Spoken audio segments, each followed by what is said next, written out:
Hello, this is the Bureau of Lost Culture. I'm Stephen Coates. There's nothing that we like better at the Bureau of Lost Culture than a half-remembered, half-forgotten countercultural story. But how about a half-remembered, half-forgotten countercultural musical genre? If I said to you the word skiffle, what would you think of? Perhaps some tool that you used to flip a fried egg with in the kitchen, or maybe a flat white fish caught in the North Sea.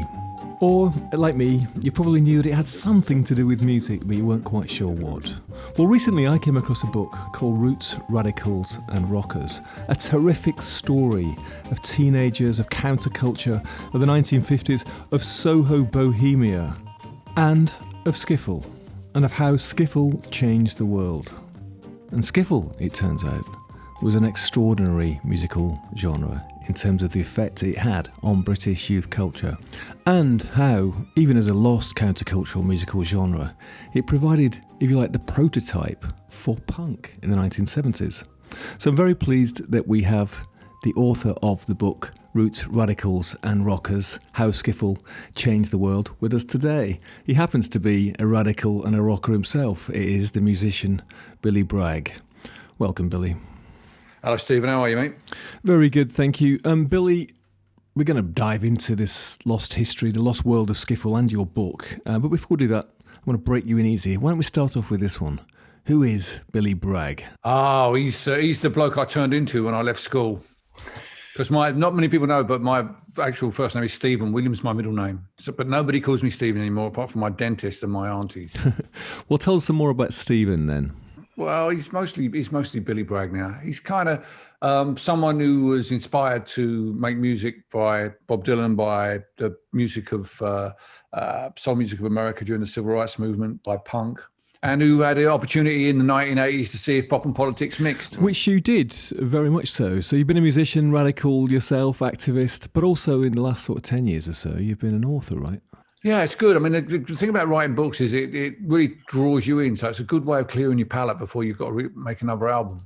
Right. And this book we're going to talk about today, your last book, Roots, Radicals and Rockers, I mean, as well as the story of skiffle, which is an extraordinary thing in itself, it does, for me, it sort of put it all into context in terms of the emergence of the teenager in Britain and Europe and America, I suppose, in a way too. And it's an extraordinary lost story, and I know we're going to dig into that too. But for anybody who doesn't know what skiffle is, or has heard the word like I had and is kind of vague about it, give us a quick explanation. What was skiffle? To define it is difficult, but I would say it's British schoolboys in the mid-1950s playing American roots music. So that would be the sort of easiest way to explain what the phenomena was about. Obviously, there's a lot of other dimensions to it as well, but its importance in our pop culture is because it was skiffle that introduced the guitar into British pop culture.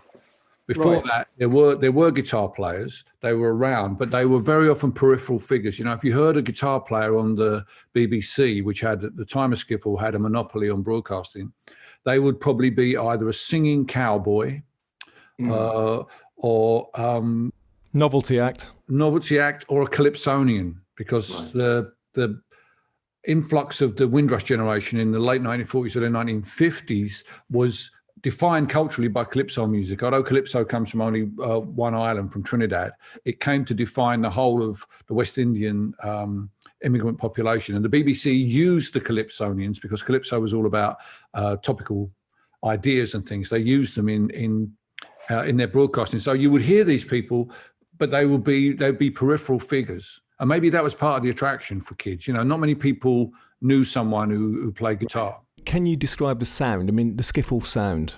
It's got its roots firmly in American roots music, but it's an interesting hybrid because it evolved out of trad jazz.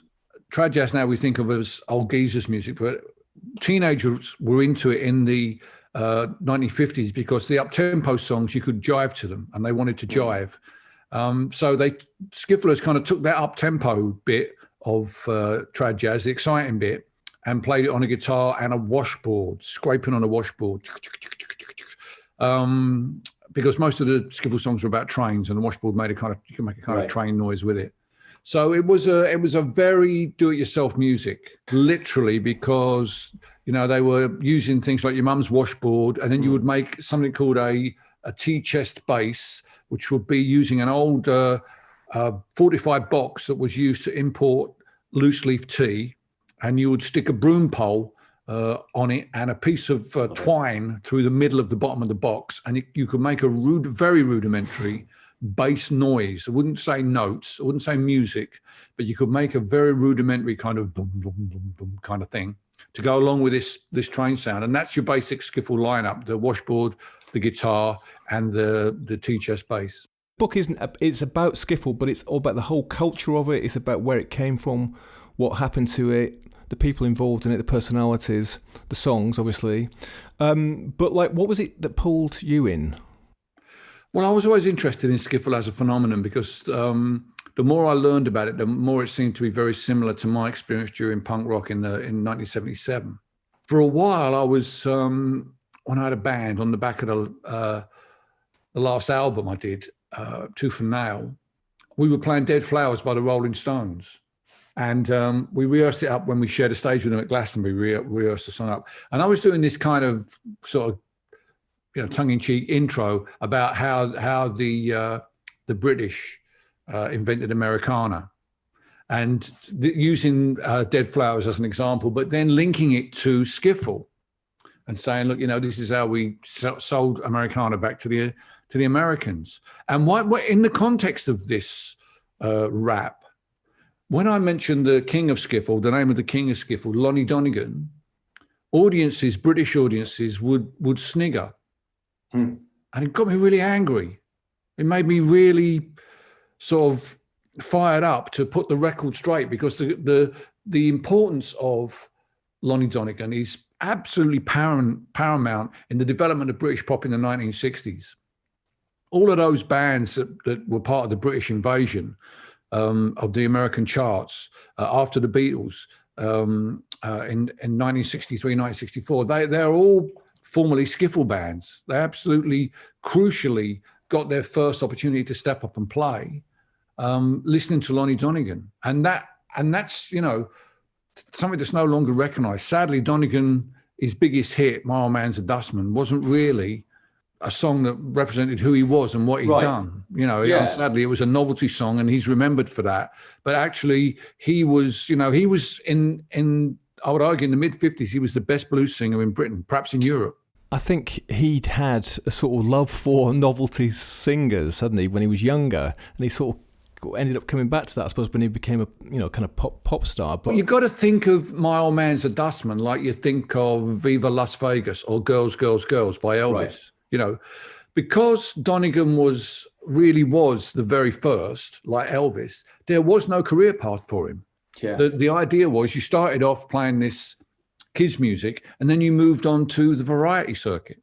When Donegan first toured, he didn't tour in rock and roll clubs. There were no rock and roll clubs. There weren't even any jazz clubs. When McCartney and Harrison saw Donegan in 1956 when he was on tour, they went to the Liverpool Empire. It was a variety show. He did two shows a day. He had a dancers, a comedian, a trick cyclist, a dog act. And Donegan came on at the end and played some songs. That, for him, was success. The Beatles never thought when they started out that they'd still be playing these songs in 10 years. It's not an uncommon thing. But with Donegan, I'm afraid, he took a very similar path to Elvis. Pete Townsend, the Beatles, the Stones, Eric Clapton, Alexis Corner, they were in skiffle groups or were massively influenced by skiffle, but they seem to be a bit shy about it somehow, or at least the music journalists, the people who are writing about them, seem to be shy about it, and it seemed to get left out. And it's interesting that it has been sort of forgotten or kind of put in the cupboard, right? Well, you got to remember that the average skiffle player was in their early teens. There's a great clip on YouTube of Jimmy Page playing skiffle when he's 14 years old on a BBC TV programme. Well, Mama don't allow no skiffle down here. Oh, no, she don't. Mama don't allow no skiffle down in here. Well, we don't care what Mama don't allow. Gotta play that skiffle any old how. Mama don't allow no skiffle down in here. Well, Mama don't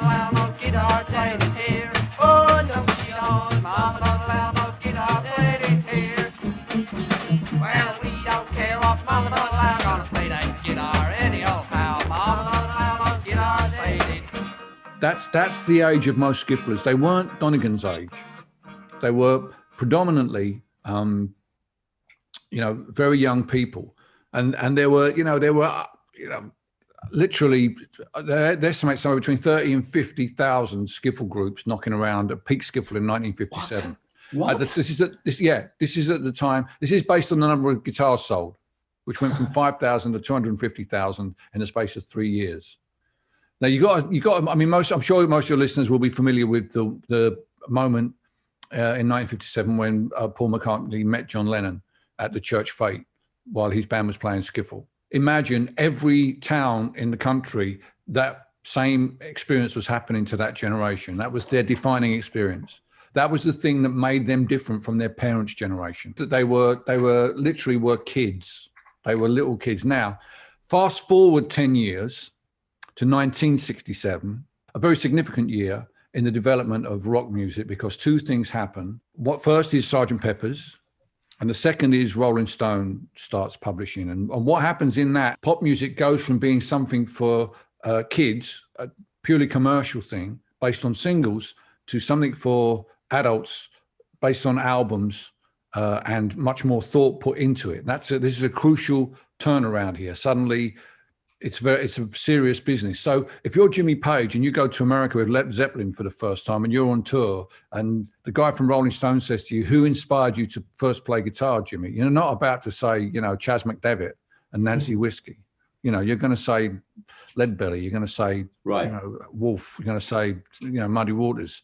So what happens is skiffle becomes a kind of thing that they did, but they don't want to talk about. The songs that they wrote when they were 14 years old, that now they'd rather you didn't see them, which is understandable. But what happened is that it kind of like got written out of our history. I mean, I don't want to name names in it, but I found in the NME one of the classic 60s British invasion songwriters talking about what an influence Lonnie Donegan had been on him. And we happened to share an agent, me and this guy. So through my American agent, I got to chat with him. He flatly denied ever being into skiffle, flatly denied ever listening to Lonnie Donegan. And I couldn't argue with him.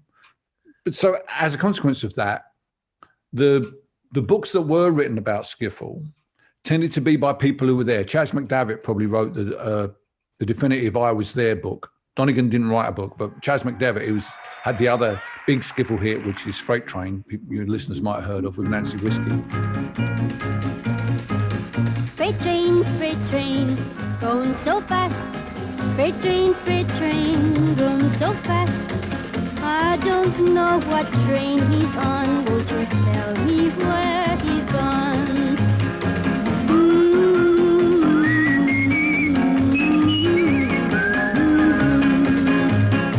Don't know where he's heading for, what he's done against the law.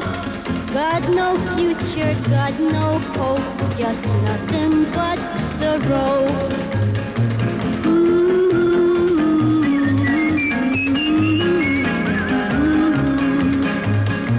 Freight train, going so fast. Freight train, going so fast. I don't know what train he's on. Won't you tell me where he's gone?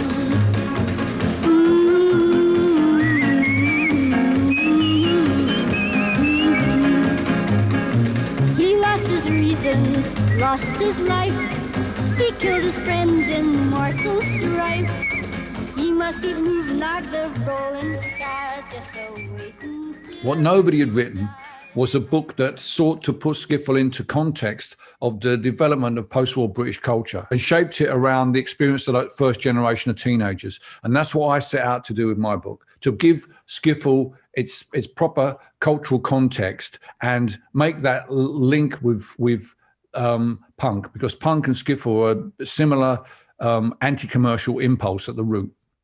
And also, you said then you give that extraordinary statistic about the number of guitars sold and the number of skiffle bands that there might have been in the UK.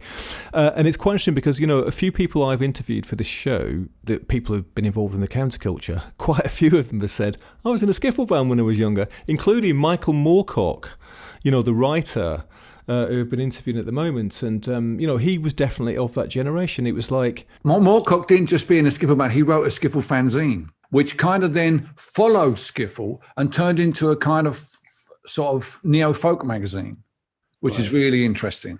You know, because again, the fanzine is another connection with punk. Everything that happened in punk all happened 20 years earlier in Skiffle, everything. You know, and I think it helped my experience in punk, really helped me get a perspective on Skiffle, because I thought, okay, well, if that happened and this happened, I wonder if this happened. And sure enough, it almost always did.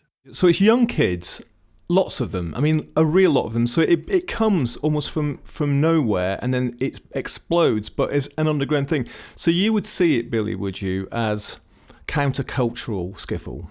Yes, 100% countercultural. Yeah, I would say that. Because first of all, it's a rejection of the music that's in the charts, which at the time, you know, in the 1950s was mostly crooners. It's a rejection of prepackaged youth culture, because there was no youth culture. I mean, before Skiffle, there wasn't even a defined consumer group that you would call teenagers. You know, the BBC played music for adults and music for children. It wasn't until the Skiffle Guitar Club radio program started in 57 that there were actually programs for teenagers.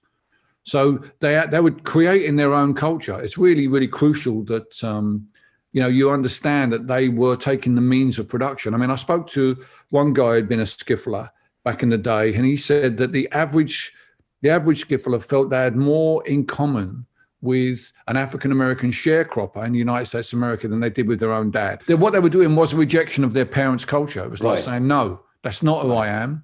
I'm this person. I'm this person here. And there's an even more interesting thing, I think, going on with young women, which wasn't so well recorded, because there weren't many of those teenage bands. There was very, very, very, very few women involved in it. It was almost all boys. It was almost as sexually different as playing football was, you know, in those days.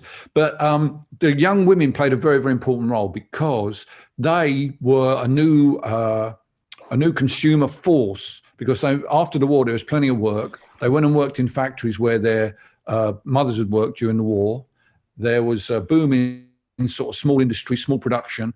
They were living at home mostly, so they had no expenses. They had money to spend on cosmetics, on clothes, and on records. I mean, the sales of those three, after rationing ended in 54, just went through the roof. But what these young women didn't have, they didn't have their own social space.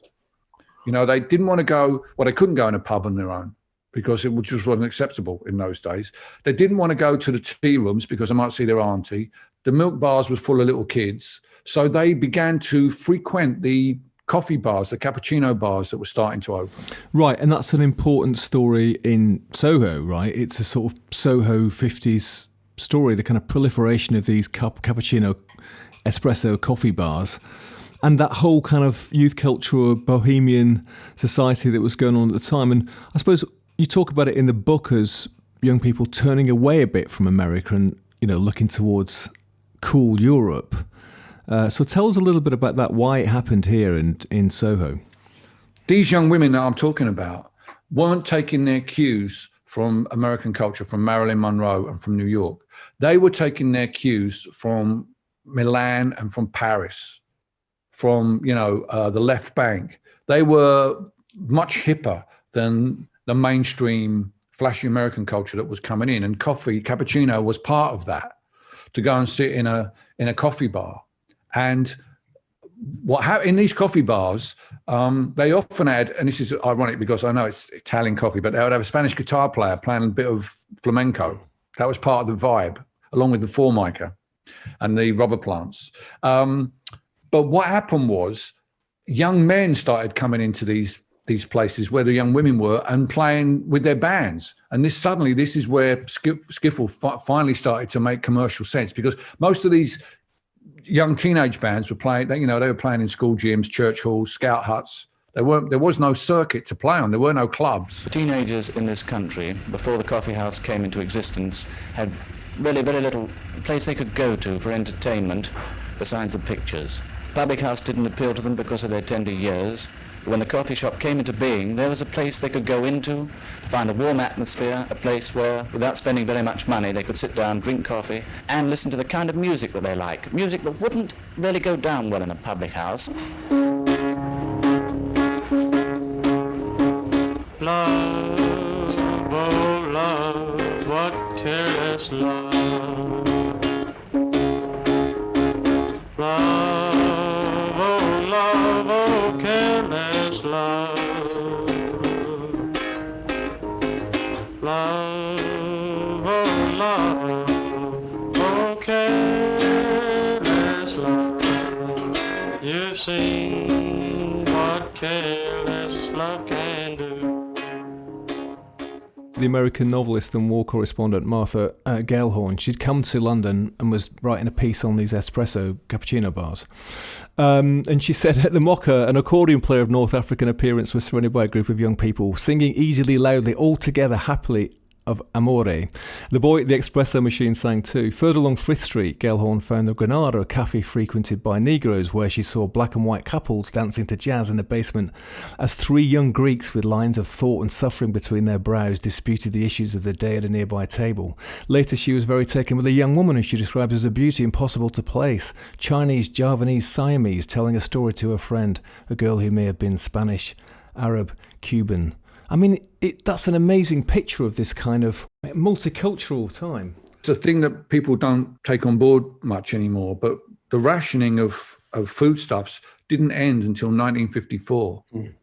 You know, so someone, you know, let's say John Lennon, born in 1940, he had to wait till he was 14 years old before he could go into a sweet shop and buy what he wanted. So imagine an entire generation who've grown up under those restrictions. Suddenly, they can have whatever it is they want. And at the same time, the BBC are not playing this rock and roll music from America that they want to hear. I think in Skiffle, there's an element of, well, you know, sod you, if you're not going to play it, we're going to play it ourselves. Right. We're going to get guitars and we're going to make this music for ourselves. You know, it's a real kind of punk attitude that makes these kids pick up guitars and make their own culture, because it's unprecedented in British teen history. I mean, there are no teenagers to have a teen history, but, you know, it's never happened before. That generation are absolutely key, and they set the tone for the next 60, 70 years. There's another important theme for me here, which is the sort of role of the BBC in a kind of gentle cultural censorship. It wasn't censorship like maybe in Eastern Europe or the Soviet Union, but it was sort of censorship by selection. So the BBC were playing this very kind of staid diet of kind of easy listening and crooners and heavily orchestrated music, you know, with that much kind of sex appeal and groove in it. So what was their big program? It's called Housewife's Choice. The little woman at home doing the housework. Right. So you talk about some of the people we might come back to who sort of, you know, brought about Skiffle, Ken Collier and stuff, and they'd been abroad and they'd heard like American Forces Network radio. When commercial TV and stuff comes a bit later, it's like it breaks the BBC's cultural stranglehold, which is this very middle class sort of staid version of civilized culture for the populace, isn't it? Yeah, it is. It's for people to listen to in their drawing rooms, the BBC. And commercial TV comes along and challenges that, and it needed challenging as well. And because they didn't have the huge budgets of the BBC, they had to buy in their programs from America. And for a lot of kids programs, they brought in Cowboys series. And for some reason, in America, cowboys often had a guitar and they often sang as well. They didn't just shoot bad guys. They sang as well. So what happened was on the back of that, there was in 1955, there was a sudden appearance in the charts of what we would now call country music, but they didn't have those terms back then. And they were sort of like people like Slim Whitman, who no one had ever seen before, a kind of smooth American guy playing an acoustic guitar, singing a song called Rosalie. Once Slim Whitman had this massive hit, other record labels started to bring in these kind of country sounding records, you know, guy playing a guitar. It's not like classic country, not like Hank Williams or Johnny Cash. It's much more smooth than that. And the British tried to get in on that as well. At the end of that year, Rock Around the Clock is also a hit. And someone realizes that at Decca, they have this song in their catalogue called Rock Island Line by the Lonnie Donegan Skiffle Group. They realize that this is both part of the rock craze and also part of this Slim Whitman fired up guitar thing. So they really put the record out as on the fly, really, just to try and cash in. And it just goes gangbusters. I've got to say, I mean, it's a very, very strange record, I think. It's a very strange record. I mean, it's the first thing is the first half of it is a monologue between a train driver and a signalman. Yeah, then it picks up speed and then it absolutely lets rip. It really lets rip. The driver, he shot right back on down the man, telling what he got on board. So I got pigs, I got sheep, I got cows, I got horses, I got all livestock, I got all livestock, I got all livestock. And the man said, all right then, boy, just get him right on through. You don't have to pay me nothing. So the train going down through the toll gate, and as she go through, she got up a little bit of steam and a little bit of speed.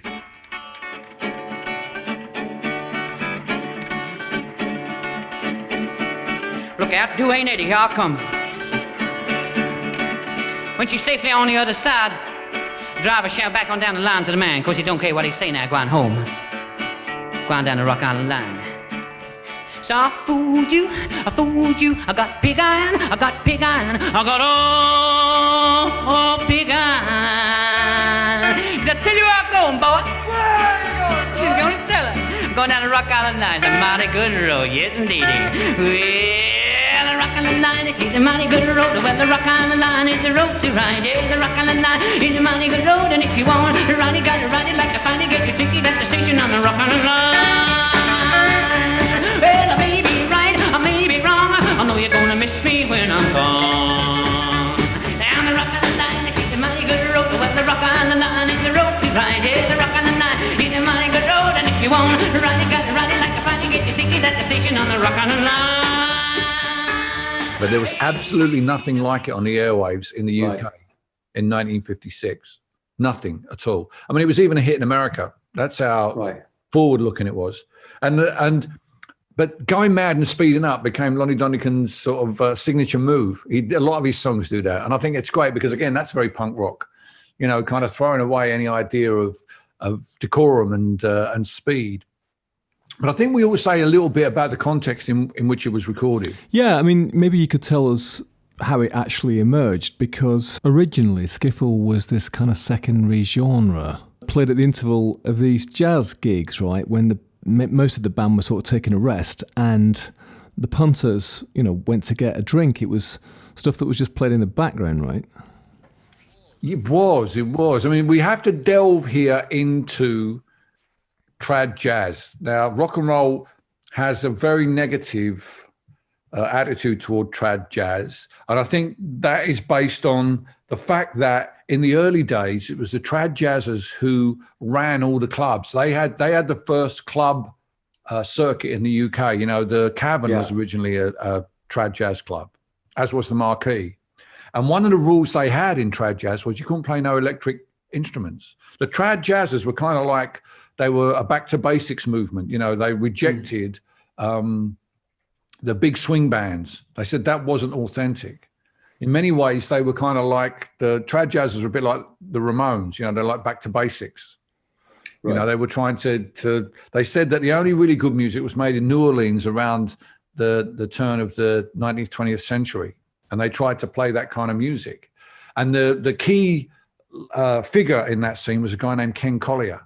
And he was a trumpet player, and in order to learn how to play New Orleans jazz, the only access he had to actually be, apart from trying to play like the records, was actually to go to New Orleans and find the guys and get them to teach him, because everybody who wanted to play trad jazz could only learn from the records. And one of the thing about the music they loved, most of it was recorded in the 20s and the 30s.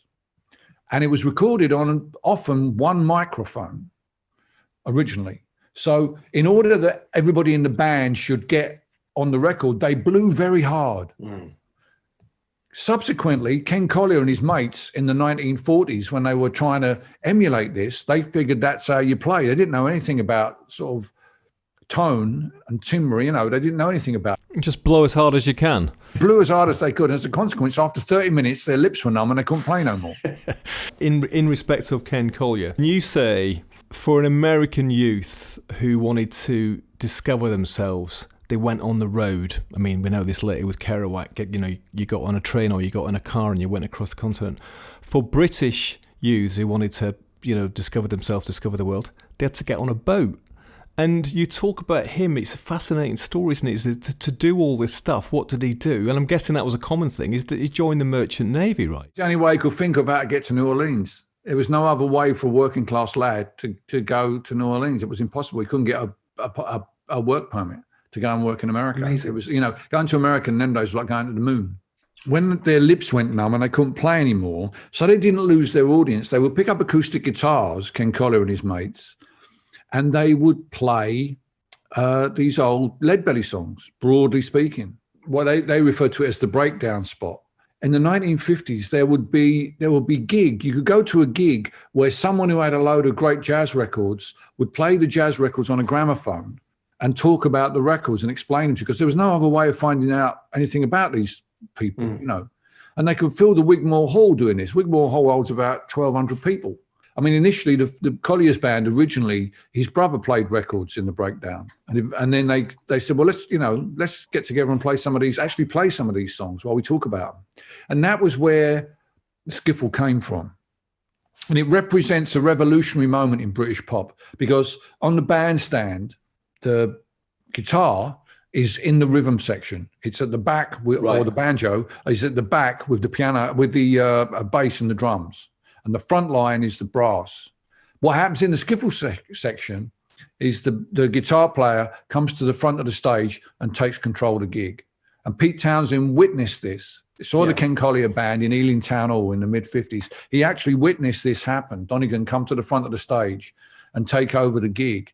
And he said to me, he knew then that this music, his father's music, because his dad was in a swing band. He said, I knew my father's music was over and that this was the future. It's a revolutionary moment in British pop. And not only is it like the guitar is at the front, because that also opens up the fact that you can do it yourself as well, right? Because you can get a guitar. You don't have to actually put the whole band together. It's much easier, isn't it, to get off the ground as a musician playing live music with a guitar and basic instruments.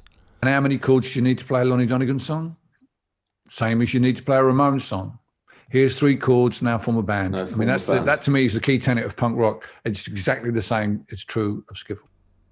So Donegan came out of that Ken Collier trad jazz, New Orleans jazz band from playing at the Interval. That's right, yeah. Donegan was in Ken Collier's band. Donegan and Chris Barber was the trombone player.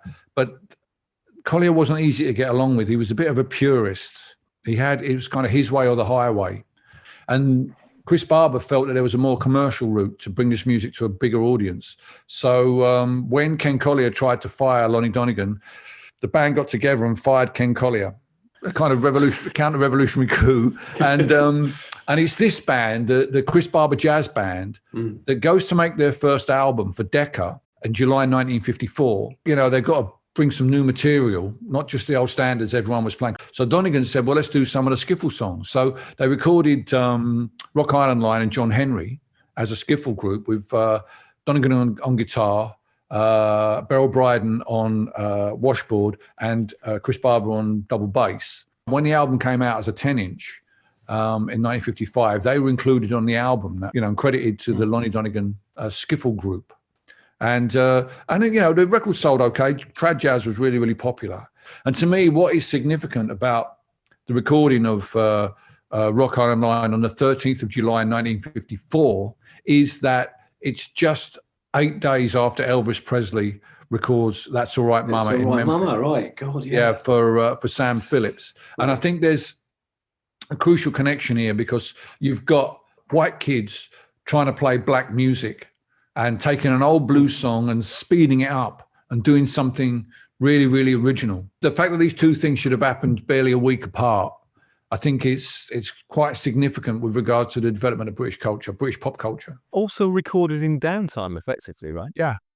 As well, yeah. Recording sessions that weren't going anywhere.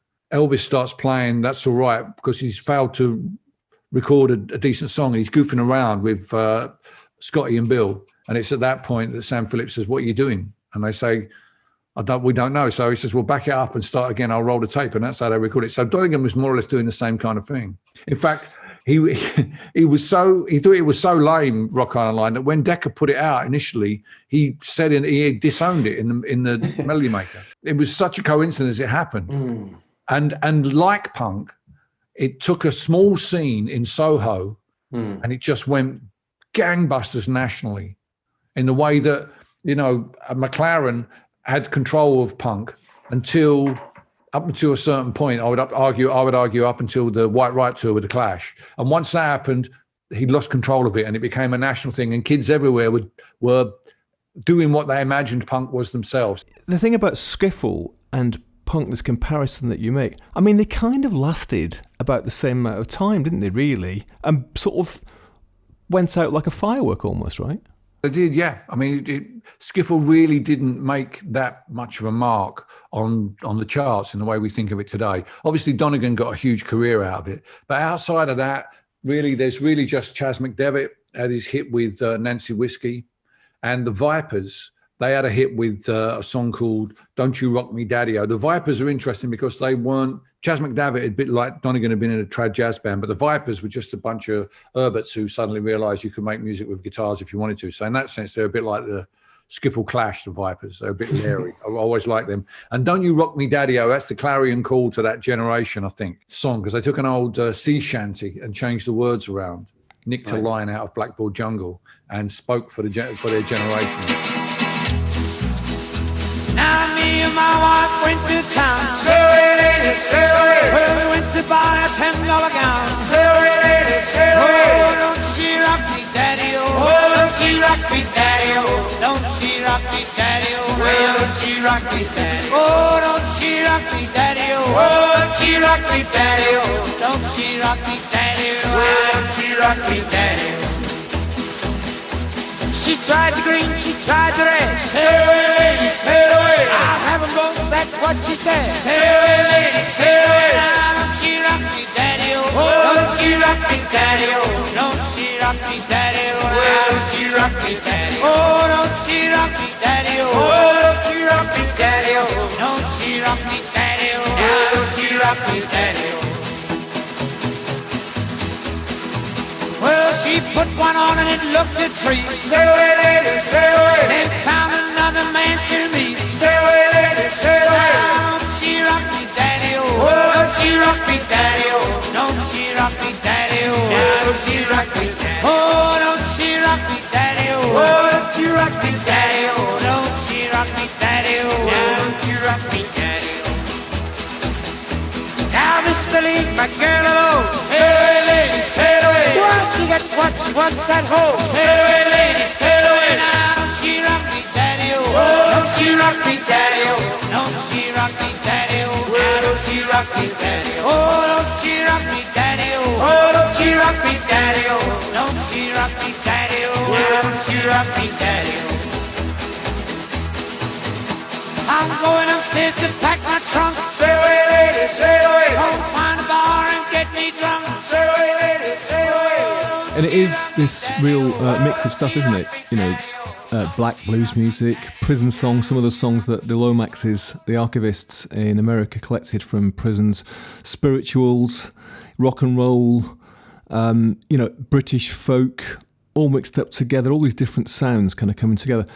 And, again, compared with punk. If you look back closely at punk, it's a lot of different things in there. Everything from, X-Ray Specs to Ian Dury and the Blockheads, and from, Stranglers. the Sex Pistols and the Stranglers to Ultravox. There's lots of different styles in there. And I think that if you were a teenager in 1957 and you were going to a club and it said, tonight's Skiffle, you wouldn't be expecting just to hear Lonnie Donegan songs. What you would be expecting is to hear songs played on guitar. That's what Skiffle really says. It says guitar music. Usually with its roots in America, what we would now call Americana. But it could be anything. It could be sea shanties. It could be traditional English folk songs. It could be songs you just made up. But I think the crucial meeting point for this generation is the acoustic guitar. Partly because you couldn't get an electric guitar in the UK anyway, so it was all acoustic. So that's kind of bringing us round to the other thing I wanted to talk about with you, which is a another big part of the book for me, which is the teenager. You know, you've referred to it a bit already, and there's a whole chapter in the book on the new Edwardians, the Teddy Boys, just down the road from me in Clapham. I mean, I was interested to read that. It's sort of, is it the first sighting or the first press report of this young youth culture calling it Teddy Boys is in Clapham, right?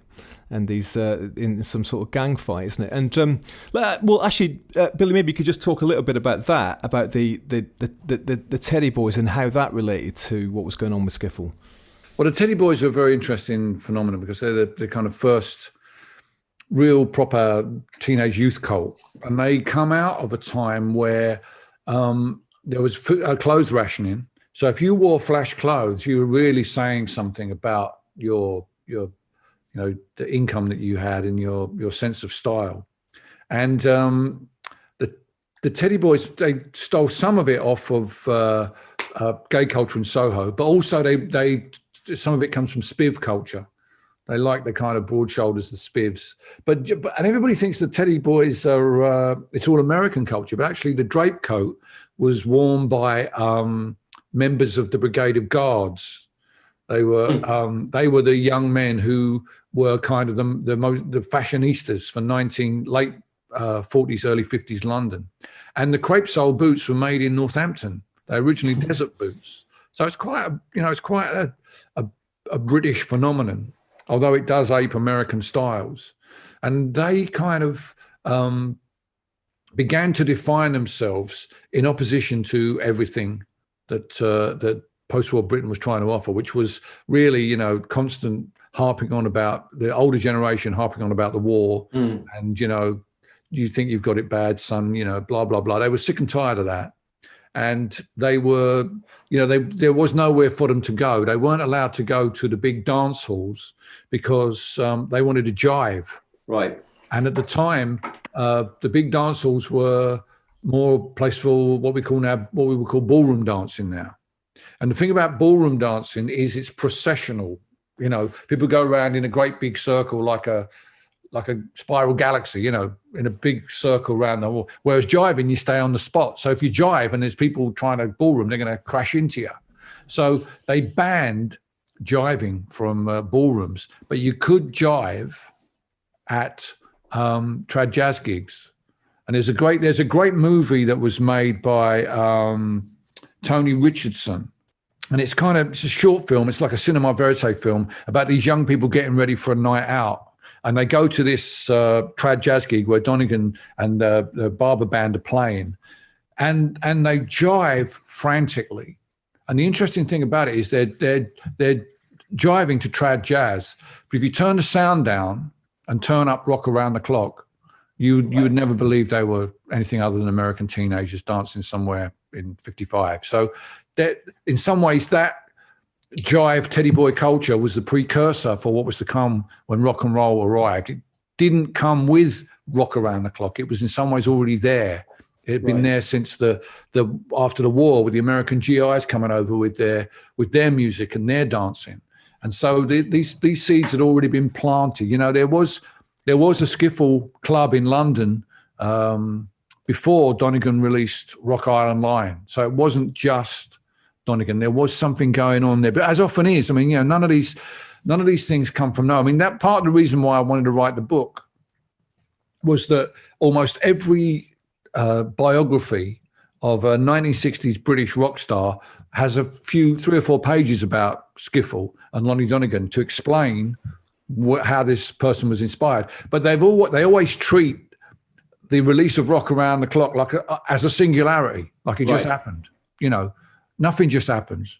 Anybody who's lived through great cultural change will know nothing just happens. So I was interested to try and find out what were the circumstances that led up to this situation, because the book that I really wanted to read was a book that put Skiffle into its proper cultural context. And that's what I tried to do with the book that I wrote. So I've got this project about underground music in the Soviet Union, which, particularly the music cut onto X-rays. And, it really happened in the 40s and the 50s and the beginning of the 60s. But the only Soviet youth culture group was these was called the Stilyagi, which kind of translates as followers of fashion, and that was a sort of derisory term. Their style was basically based on Teddy Boy and American rock and roll, but obviously glimpsed through a few movies which they saw, just after the war, and through magazines smuggled in and stuff. So it's a kind of caricatured version of it.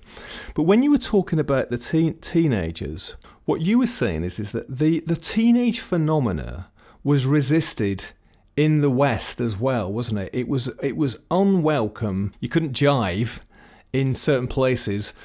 Bill Haley, not played on the radio. There was a resistance to it too. It was almost like a global thing, wasn't it? That the shock of the teenager, and no more so than with the arrival of Rock Around the Clock, which originally came to the UK, was heard in the UK as over the opening credits of a movie called Blackboard Jungle, which came out in 1954.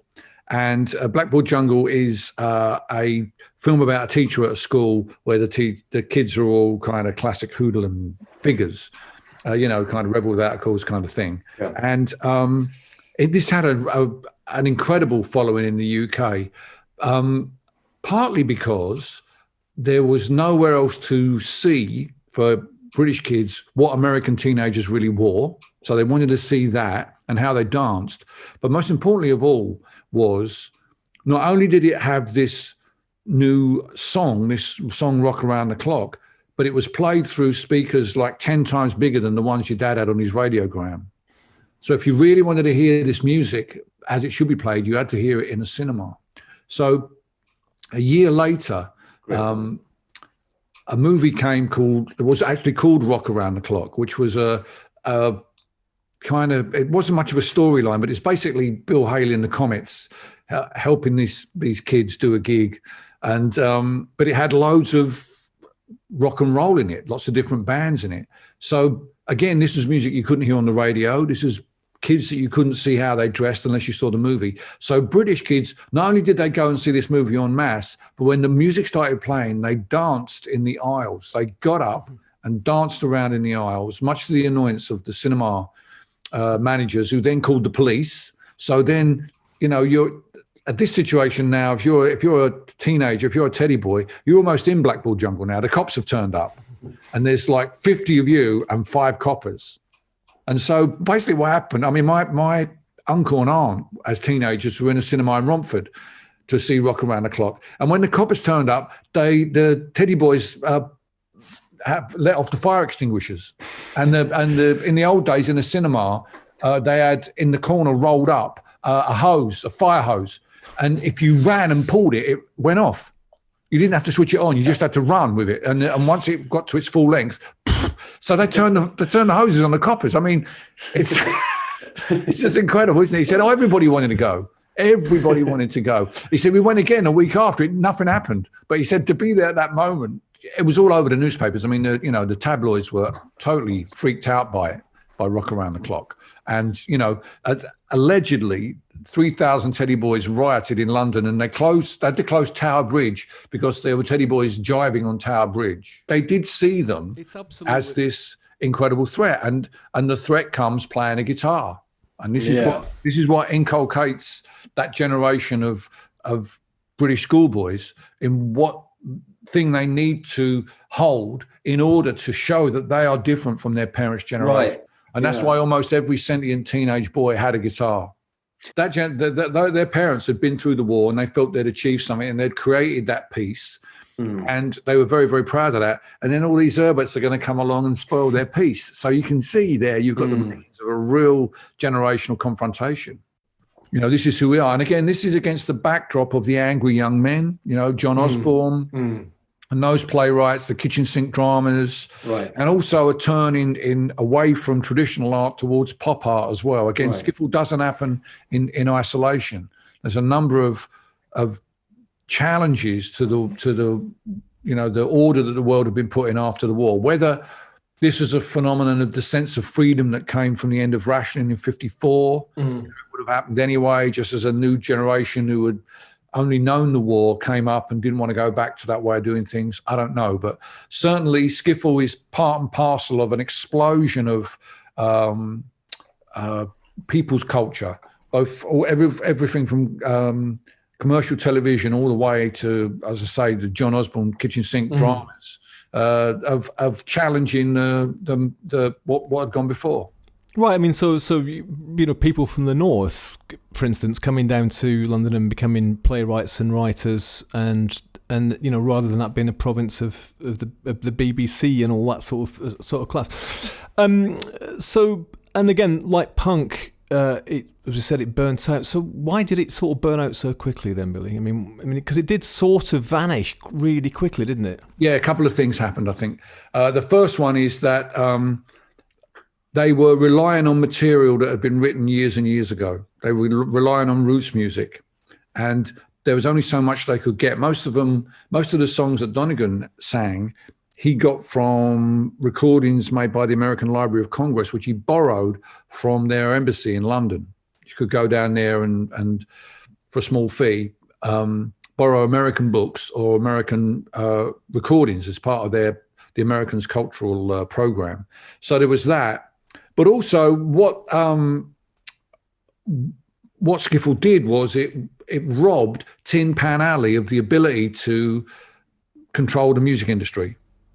Tin Pan Alley being the music publishers, the sort of house of writers. Yeah, the traditional songwriters, what we would now call the music industry. It kind of completely short-circuited that for a while, and they totally lost control. And they were finding, they're finding these songs from nowhere. Where were they getting their songs from? They weren't paying anybody for them. They were traditional songs. Eventually, Tin Pan Alley reasserted itself. Tin Pan Alley found a way to take a skiffler, give him an electric guitar and a quiff. It helped that his name was already Tommy Steele, because that was a kind of like a rock and roll name. And then they reoriented skiffle away from an appreciation of roots music and with its roots in traditional jazz, and they repurposed it as a music for teenage girls. Right. And like all great moments in pop, it was superseded by the next great moment in pop. That's what pop is. It's quite ephemeral. Things come and go all the time. But, it was, what happens is the skifflers kind of go underground for a while. One element of them start playing English folk music, right, because there were these skiffle clubs now around the country. Lonnie Donegan set up many of them, and they turned into the folk club circuit. Right. Others went to rhythm and blues. Alexis Corner started this rhythm and blues club down in Ealing, and a lot of the skifflers who were into Muddy Waters going electric went there. Another group, went to Hamburg. And there's a lovely quote in the book from a guy who had been given the job of looking after the Beatles when they first came to Hamburg. He was a wrestler. I can't remember his name now, but he was a German wrestler. And then he said, they only want to play this washboard music. He said, they all thought they were Lonnie Donegan. And to me, this was just a brilliant image of the Beatles actually, because when they get to Hamburg, they are still basically the Quarrymen. Because really the central unit of the Quarrymen is Lennon, McCartney and Harrison. And it's not until they come back from Hamburg that they're the rock and roll band of fame. And then they go on to have massive effect in America as this so-called British invasion. This is the other aspect of it. You see, the thing is, in the UK, these kids in 1957, when they're 13 and 14, 12, George Harrison was 12, I think, when he saw Donegan. What happens in America for white kids is completely different. They don't start really playing acoustic guitars until 1960, when the folk boom happens, when the Kingston Trio have a hit with Tom Dooley. So they're starting to pick up and learn to play three chords on a guitar. Those kids who were born in 1940, when they're 18, 19. Whereas our kids, by the time they're 18 and 19, they're already in Hamburg. Right. So what happens is, as a result of that, when the Beatles break America, there's already a whole cadre of battle-hardened musicians ready to come in behind them. Because it may be without Skiffle that Lennon would have met McCartney. It may be they'd have had hits and formed a band, and it may be they'd have broke America.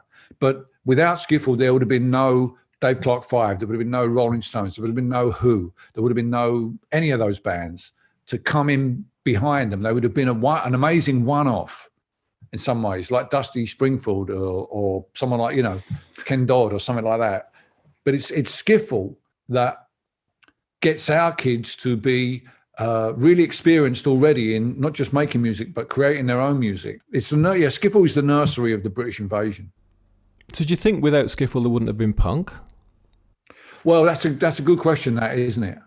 That's a very good question, because in many ways, the punk generation are the first generation not to have any skifflers in them, because ex-skifflers were still breaking through in the mid-70s. Motley Hoople, they were all ex-skifflers. Elton John, Bowie, ABBA.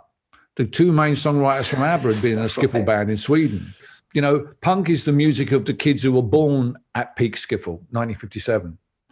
So they're coming with a completely different. They have no idea really about skiffle. They've just got this impulse to sweep away what has gone before. They don't know that impulse has been present before in British youth culture, and that was the original time, And I don't think there's necessarily an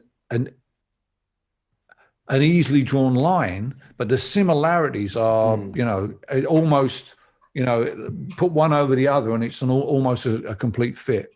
And the great thing is that when the first punk rock festival happened at the 100 Club over a weekend in 1976, and the Pistols and the Clash and the Buzzcocks came down. In fact, probably every punk band in the UK played on that weekend at the 100 Club. The night after, Ken Collier played with his Jazzmen. Amazing. And I just wonder if he kind of looked at the mess they'd created and thought to himself, well, it's actually, you know what? I see something because he's, when he was first playing, when he was a teenager, first playing trad jazz, which is very raw compared to the swing music of the time, him and his band were dismissed as cavemen. Yeah, I mean, he comes across as being somebody who's like quite full on. I mean, I think you say that the venues were quite kind of rough and ready, and the audiences were quite messy, and the band was quite messy, loud, and quite ragged, and sort of pumped up with energy. It was all quite punk, right? It's an amazing time. I mean, I think that's it. Just the context of that time, I think, has in some ways been forgotten. It is a very long time ago now. And those some of the guys that I interviewed for the book, they're in their 80s. They're not going to be around forever. So it's worth remembering them. They're the first. Whatever came after, they done it first. Right, the first DIY musical revolution, as John Savage says. Thank you so much, Billy, for walking us through that, the lost world of skiffle, and also, of course, the countercultural context of the 1950s and 60s. Very much appreciate that. My pleasure. Nice speaking to you, Stephen. Thanks to Billy for that. It's been great to see him back in the spotlight a bit more recently. Obviously, he's been touring and making albums and writing books for all these years, but recently he's been appearing much more on national media here in the UK, providing an alternative voice, a voice of sanity, I would suggest, in response to some of the rather worrying voices from the right that seem to have been given more and more airtime. I will put details of his wonderful book, Roots, Radicals and Rockers, in the show notes. Do check it out. And I hope to get him back, actually, maybe to talk about his time as a punk and as part of the Red Wedge movement in the 1980s. There's definitely some parallels with these times. Thanks very much to you for listening. I hope you enjoyed that as much as I did. Thanks to my correspondents recently, Alan, Joan, Patrick, Kenny, Sylvia and Sophia. Always great to hear from people. Keep the suggestions coming. We've had some terrific ones recently. And I hope to see you, hear you, meet you further down the road, over the hillsides and round the bend for more of these tales from the other side, from the counterculture.